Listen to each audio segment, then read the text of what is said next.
परमात्मा श्री राधा कृष्ण के चरणारविंदों में शतकोटि नमन वंदन। मित्रों को, जिज्ञासुओं को, धर्म प्रेमियों को, ज्योतिष विज्ञान प्रेमियों को हर हर महादेव बम बम भोले नमः शिवाय। मित्रों, अष्टम भाव कुंडली का सबसे खराब भाव माना जाता है, लेकिन अष्टम भाव गुप्त विद्याओं का भाव है, गुप्त कलाओं का भाव है और गुप्त विद्याओं का भाव है। अनुसंधान, रिसर्च और साइंटिस्ट, इनका भाव है अष्टम। जो व्यक्ति साइंटिस्ट बनते हैं, वैज्ञानिक बनते हैं, इसरो के हों चाहे वो नासा के हों, जो अच्छे जो साइंटिस्ट बनते हैं, वो आइंस्टीन हो चाहे एपीजे अब्दुल कलाम आज़ाद हो, ये योग जब तक नहीं बनेगा तब तक व्यक्ति साइंटिस्ट नहीं बन सकता। अष्टम भाव साइंस और साइंटिस्ट, वैज्ञानिकों का भाव है, वैज्ञानिकी शिक्षा का भाव है अष्टम भाव। अष्टम भाव से अष्टम भाव यानी भावात भावों के सिद्धांत के आधार पर अष्टम से अष्टम भाव होता है लगन से तीसरा भाव। तीसरा भाव भी अनुसंधान का, खोज का भाव है। पराक्रम और परिश्रम का भाव तो है, यात्राओं का भाव है, लेकिन अष्टम से अष्टम होने के कारण आयु का भी भाव है। तीसरा भाव, अगर अष्टम भाव आयु का है तो तीसरा भाव भी आयु का है, क्योंकि वो अष्टम से अष्टम है भावात भावों के सिद्धांतानुसार। जब अष्टमेश अष्टम भाव का स्वामी और तृतीयेश तीसरे भाव का स्वामी जब एक साथ युति बनाते हैं, जब अष्टम भाव का स्वामी और तीसरे भाव का स्वामी जब एक साथ युति बनाते हैं, केंद्र में, दूसरे भाव में, तीसरे भाव में, अष्टम भाव में, पंचम भाव में, दसम भाव में, नवम भाव में, जब अष्टमेश और तृतीयेश की युति होती है, लेकिन साथ ही साथ त्रिकोण के स्वामी भी उनके साथ बैठे हों। त्रिकोण के स्वामी इसीलिए कि त्रिकोण के स्वामी हमेशा शुभ माने जाते हैं, शुभ फल करते हैं। या फिर बुध, बृहस्पति और शुक्र जो सबसे ज्यादा शुभ ग्रह हैं, वो अष्टमेश और तृतीयेश के साथ बैठ जाएं, या अष्टमेश और तृतीयेश की जो युति बनी है उसको वो देखें, तो व्यक्ति प्रसिद्ध साइंटिस्ट बनता है। जैसे कि मिथुन लग्न है किसी का, तो तीसरे भाव का स्वामी सूर्य और अष्टम भाव का स्वामी शनि। शनि और सूर्य की युति बहुत खराब मानी जाती है, लेकिन ये साइंटिस्ट बनने का एक योग भी है। अगर ये युति तृतीयेश और अष्टमेश की युति दसम भाव में हो जाए, लगन में हो जाए, चतुर्थ भाव में हो जाए, तो व्यक्ति साइंटिस्ट बनेगा। लेकिन साथ ही साथ पंचम भाव का स्वामी मिथुन लगन में शुक्र और नवम भाव का स्वामी शनि, जो कि शनि अष्टम भाव का भी स्वामी है और नवम भाव का भी स्वामी बनता है मिथुन लगन में, ये भी सूर्य और शनि के साथ बैठे यानी शुक्र और बुध, तो व्यक्ति जीवन में प्रसिद्ध साइंटिस्ट, आविष्कारक अवश्य बन जाएगा। द्वितीय भाव और पंचम भाव दोनों को विद्या का भाव, एजुकेशन का भाव माना जाता है। द्वितीय भाव को, पंचम भाव को। हमारी दृष्टि में द्वितीय भाव विद्या का है, एजुकेशन का है, और पंचम भाव विद्या का ग्रहण करने का भाव है कि आप कितनी विद्या ग्रहण कर पाएंगे। द्वितीय भाव वस्तुतः एजुकेशन का भाव है, विद्या का भाव है, क्योंकि पंचम भाव बुद्धि का भाव है और ज्ञान का भाव है। आपकी बुद्धि, आपका ज्ञान कितना है, आपकी बुद्धि कितनी है, आप एजुकेशन को किस प्रकार से ग्रहण कर रहे हैं, कितनी अच्छी एजुकेशन आप ग्रहण कर सकते हैं, ये पंचम भाव बताता है। आप किस प्रकार की विद्या का अध्ययन करेंगे, भाई आप डॉक्टर बनेंगे, आप शिक्षक बनेंगे, आप आईएएस बनेंगे, आईपीएस बनेंगे, आप क्या करेंगे, आपके जो एजुकेशन है वो किस प्रकार की एजुकेशन है। आप प्रवक्ता बनेंगे, वकील बनेंगे, जज बनेंगे, ये द्वितीय भाव और द्वितीय भाव का स्वामी आपको बताएगा कि आपकी एजुकेशन किस प्रकार की होगी। द्वितीय भाव पर जैसे ग्रहों का प्रभाव पड़ता है और द्वितीय पर जैसे ग्रहों का प्रभाव पड़ता है, उसी प्रकार की आपकी एजुकेशन होगी। सूर्य, राहु और शनि, सूर्य, राहु और शनि ये चिकित्सा क्षेत्र के ग्रह हैं, डॉक्टरी के ग्रह हैं। सूर्य, राहु और शनि, यदि सूर्य, राहु, शनि में से दो अथवा सूर्य, राहु, शनि तीनों का प्रभाव और संबंध, प्रभाव को ही संबंध कहेंगे।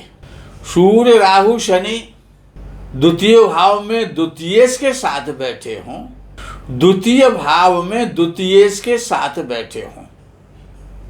कौन? सूर्य, राहु, शनि। ये तीनों ना हो तो सूर्य राहु हो, सूर्य शनि हो या राहु शनि हो, एक से बात नहीं बनती है। तीन में से दो तो द्वितीय भाव, वो एक अलग विषय है कि सूर्य राहु द्वितीय भाव में बैठे हैं और शनि द्वितीय के साथ बैठा है या द्वितीय को देख रहा है, तो व्यक्ति डॉक्टर बन जाएगा। जब तक सूर्य, शनि, राहु का प्रभाव द्वितीय भाव और द्वितीय भाव के स्वामी पर नहीं पड़ेगा, उससे संबंध नहीं बनेगा, तब तक व्यक्ति डॉक्टर नहीं बन पाता है। ऐसे ही गुरु, बुध और शुक्र तीनों ही शुभ ग्रह, गुरु, बुध और शुक्र ये कानून के ग्रह हैं, लॉ के ग्रह हैं। इनमें से दो ग्रहों का या तीन ग्रहों का एक से बात नहीं बनती है। गुरु, बुध और शुक्र में से दो ग्रह या तीनों ग्रह द्वितीय भाव और द्वितीय पर अपना संबंध बनाएं या उसमें बैठे या द्वितीय के साथ बैठे, तो व्यक्ति एलएलबी, एलएलएम यानी कानून की विद्या को पढ़ता है, लॉ पढ़ता है। क्योंकि बृहस्पति कानून है, शुक्र भी लॉ है, ये दो ग्रह हैं लॉ के। शनि लॉ का ग्रह नहीं है। शनि तो लॉ को कैसे यूज किया जाता है, कानून का प्रयोग करना सिखाता है शनि। इसीलिए जितने भी वकील होते हैं, जितने भी लॉयर होते हैं, उनका शनि का प्रभाव जब तक सेकंड हाउस के लॉर्ड पर नहीं बनता है, शनि के प्रभाव से व्यक्ति लॉयर बनता है। लेकिन गुरु और बुध और शुक्र इन तीनों का या इनमें से दो का प्रभाव या संबंध द्वितीय भाव से या द्वितीय से या दोनों पर, द्वितीय भाव द्वितीय पर जब इनका प्रभाव पड़ता है, गुरु और बुध शुक्र का, तो व्यक्ति जज बनता है, कानून को जानने वाला बनता है, कानून का पालन कराने वाला बनता है, कानून का प्रयोग कराता है, कानून का निर्माता होता है। इसी प्रकार से शनि और मंगल, शनि क्या है कि वो दास है, नौकर है, नौकरी कराता है, नौकरी का प्रमुख कारक है, कर्मों का कारक है। यद्यपि आप जितने भी प्रकार से कर्म करते हैं, सबका कर्म कराने वाला, कर्मों का कारक शनि है, कर्म फलों का दाता भी है। लेकिन विशेष रूप से जो लोग नौकरी करते हैं, चाहे वो प्राइवेट सेक्टर में हो, चाहे वो गवर्नमेंट सेक्टर में हो, तो मंगल सेना है और पुलिस है, रक्षा विभाग है, डिफेंस है मंगल। क्यों? साहस का और अस्त्रों का, लड़ने झगड़ने का अधिकार मंगल को मिला हुआ है। जब शनि और मंगल का प्रभाव द्वितीय भाव और द्वितीय पर पड़ता है तो व्यक्ति मिलिट्री में जाता है, सेना में जाता है, फोर्स में जाता है, पुलिस में जाता है। जो द्वितीय भाव और द्वितीय पर केवल शनि के प्रभाव से कुछ नहीं हुआ। जब तक मंगल जो रक्षा विभाग का स्वामी है, जब तो उसका भी प्रभाव शनि के साथ में द्वितीय भाव और द्वितीय पर नहीं पड़ेगा, तब तक व्यक्ति और सेना या पुलिस से संबंध नहीं बना सकता। द्वितीय भाव और द्वितीय, अष्टम भाव और अष्टमेश, द्वितीय भाव और द्वितीय, अष्टम भाव और अष्टमेश। अष्टम भाव में बैठे हूँ, द्वितीय भाव का स्वामी द्वितीय में बैठा हो, लेकिन अष्टमेश के साथ बैठा हो। अष्टम भाव का स्वामी अष्टम में बैठा हो और द्वितीय भाव का स्वामी अष्टम में बैठा हो। अष्टमेश स्वयं पाप प्रभाव में भी हो या अष्टम भाव पाप प्रभाव में हो, जिसका भी ऐसा योग बनता है वो व्यक्ति विदेश पढ़ने के लिए जाता है। वो विदेश में जाकर के शिक्षा ग्रहण करता है। जो द्वितीय भाव और द्वितीय, अष्टम भाव और अष्टमेश का जब संबंध बनता है, या ये दोनों भाव पाप पीड़ित हो जाए और द्वितीय शुभ ग्रहों के साथ बैठा हो, अष्टम भाव भी पीड़ित हो पाप ग्रहों से और द्वितीय भाव भी पीड़ित हो, लेकिन द्वितीय शुभ ग्रहों के साथ बैठा हो, तो व्यक्ति विदेश में जाकर के शिक्षा प्राप्त करता है।